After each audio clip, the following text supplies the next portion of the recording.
pour rappeler ce qu'est une onde sismique. Donc, comme vous l'avez appris au collège, la Terre est soumise à des forces, des forces qui font que, à un moment donné, ces roches vont casser. Elles cassent au niveau d'une faille qui est représentée ici. À partir d'un point qu'on appelle foyer, vont se propager des ondes sismiques, un peu à la manière des ondes qui pourraient se propager lorsqu'on lance un caillou dans l'eau, par exemple. Donc ces ondes peuvent être enregistrées grâce à un sismographe, et l'enregistrement s'appelle un sismogramme. Il est représenté en bas.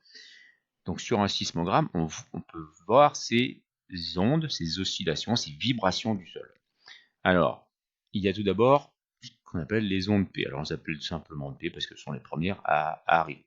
Puis ensuite, il y a des ondes d'une seconde nature qui arrivent. Ce sont les ondes S. S pour ondes secondes. Puis, un temps plus tard, vont arriver des ondes de beaucoup plus grande amplitude. Ce sont les ondes de surface. Il y en a plusieurs types. Alors on va détailler un tout petit peu ce que sont chacune de ces ondes. Donc les ondes P, ce sont des ondes de compression.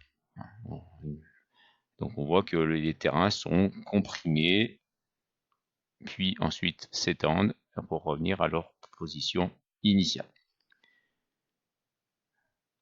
Ensuite, les ondes S. Alors les ondes S, ce sont des ondes de cisaillement, c'est-à-dire qu'il y a un cisaillement vertical du haut vers le bas.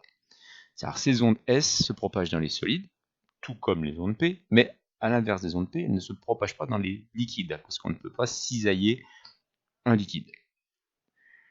Enfin, il y a les ondes de surface. Alors, il y a de grands types. Alors, ce sont des ondes beaucoup plus compliquées, puisqu'on voit que les mouvements de terrain sont complexes. Ce sont d'ailleurs les ondes qui, du fait en plus de leur forte amplitude, provoquent le plus de dégâts sur les bâtiments. Donc, sur un sismogramme, on peut voir l'arrivée des trois types d'ondes, les P, les S et les ondes de surface.